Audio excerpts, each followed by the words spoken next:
नीतीश कुमार के बदले रुख ने एक बार फिर से देश का ध्यान बिहार पर टिका दिया है। कल तक नीतीश इंडिया अलायंस की मजबूती और भाजपा को हराने का दावा कर रहे थे, लेकिन एक बार फिर से इस बात की अटकलें जोर पकड़ चुकी हैं कि नीतीश कुमार कल ही एनडीए के साथ सत्ता की नई पारी की शुरुआत कर सकते हैं। नीतीश कुमार के बगल वाले जिस सीट पर तेजस्वी नजर आते थे वह अब दूर हो गए हैं। जिन जीतन राम मांझी के खिलाफ विधानसभा में आपत्तिजनक बयान दिया, अब वह उनसे मुस्कुराते हुए मिल रहे हैं।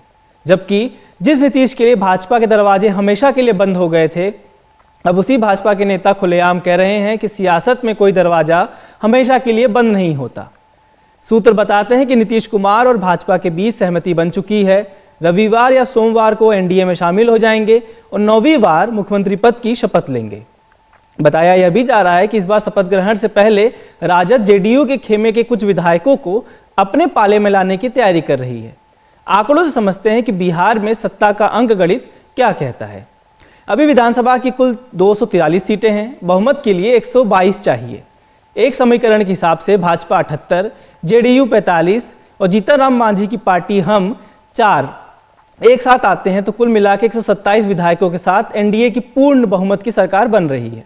दूसरी तरफ राजद के 69, कांग्रेस के 19, लेफ्ट के 16, एक निर्दलीय को मिलाकर 115 विधायक होते हैं। एक विधायक एआईएमआईएम के हैं। कांग्रेस सूत्र बता रहे हैं कि एमआईएम के विधायक राजद और कांग्रेस गठबंधन के साथ हैं।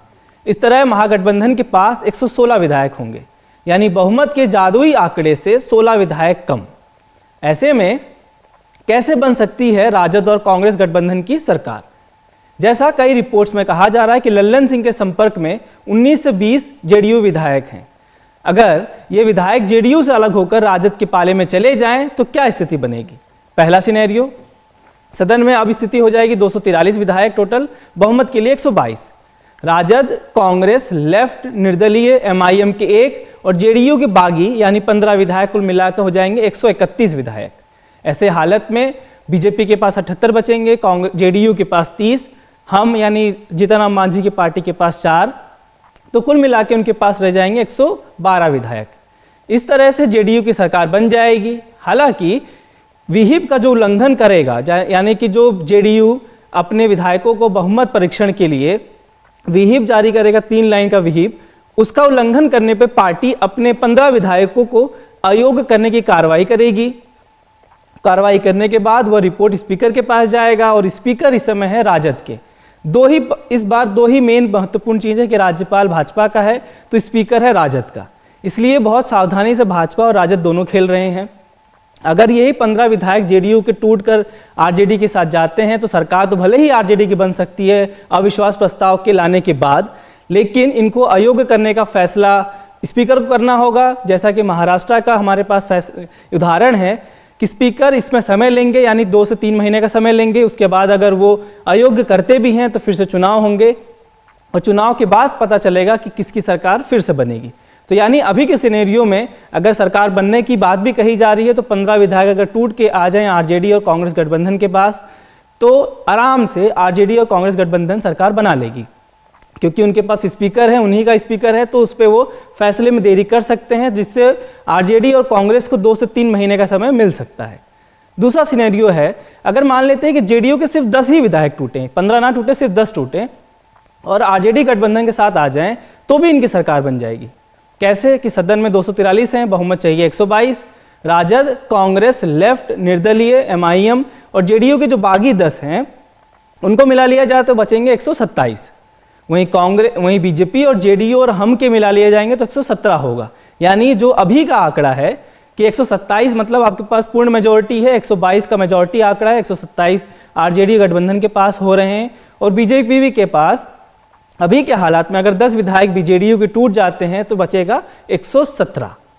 फिर भी 117 अगर 10 टूटते भी है तो वही प्रोसीजर फिर से होगा कि विहिप आएगा, विहिप का उल्लंघन करने पर इनको अयोग्य होने का एक फैसला होगा। अयोग्यता की रिपोर्ट स्पीकर को सौंपी जाएगी। स्पीकर राजद के हैं तो कितना जल्दी फैसला लेते हैं ये स्पीकर पे डिपेंड करता है। लेकिन मौजूदा समय में आरजेडी गठबंधन की सरकार बन सकती है। तीसरा सिनेरियो कि अगर जेडीयू के सिर्फ 5 ही विधायक अलग हो जाएं, ना 15 हो ना 10 हो, सिर्फ 5 हो जाएं और इस बार जीतन राम मांझी आरजेडी के साथ आ जाएं। आरजेडी के साथ क्यों आ जाएं, उसकी दो वजह हैं। पहली वजह है कि जो नीतीश कुमार ने उनकी विधानसभा में उनके खिलाफ आपत्तिजनक बयान दिया। दूसरा, जीतन राम मांझी को माना जा रहा है कि वो उनको मुख्यमंत्री पद का दावेदार बनाया जा सकता है आरजेडी की तरफ से। कल से ये बातें कही जा रही, हालांकि उन्होंने खंडन किया है। लेकिन राजनीति में कोई खंडन करता मतलब ये समझ लीजिए कि अंदर अंदर बात चल रही है, क्योंकि उल्टा ही होता है राजनीति में, अमूमन ये माना जाता है। तो अगर 5 आ जाते हैं जेडीयू के और 4 हम मतलब जीतन राम मांझी की पार्टी आ जाती है, तो फिर भी क्या आंकड़ा होगा? तो 243 कुल विधायक हैं, 122 बहुमत के लिए चाहिए। राजद 69, कांग्रेस 19, लेफ्ट 16, निर्दलीय 1, एमआईएम 1 और जेडीयू के बागी 5 और हम मतलब जीतन राम मांझी के 4। तो मिला लेंगे तो 125 का आंकड़ा पहुंच जाएगा। वहीं बीजेपी 78 और जेडीयू 5 कम होके 40 पे आ जाएगा। तो जेडीयू और बीजेपी मिलकर 118, यानी बहुमत के आंकड़े से जेडीयू भाजपा गठबंधन कम हो जाएगा 4 सीट, और जो राजद गठबंधन है उनके पास बहुमत से 3 सीटें ज़्यादा। तो ऐसे में भी राजद आराम से सरकार बना सकती है। हम बता दें कि ये सब सिनेरियो है, यानी दर्शकों को ये कंफर्म कर दें कि अटकल भरे आंकड़े हैं, उनके आधार पर सियासी हालात का विश्लेषण किया गया है। अगर इनमें से एक भी सियासी आंकड़ा आकार ले पाया तो बिहार में सत्ता की पूरी तस्वीर बदल जाएगी। लेकिन असल मायने में क्या होगा, यह फैसला तो रविवार को ही पता चलेगा। हालांकि राजनीति में अटकलें जो होती हैं कई बार सत्य होती हैं, कई बार असत्य होती हैं, इसलिए अटकलों का चलन राजनीति में काफ़ी दिनों से किया जा रहा है। मैं अश्विनी कुमार सिंह, एनडीटीवी इंडिया के लिए।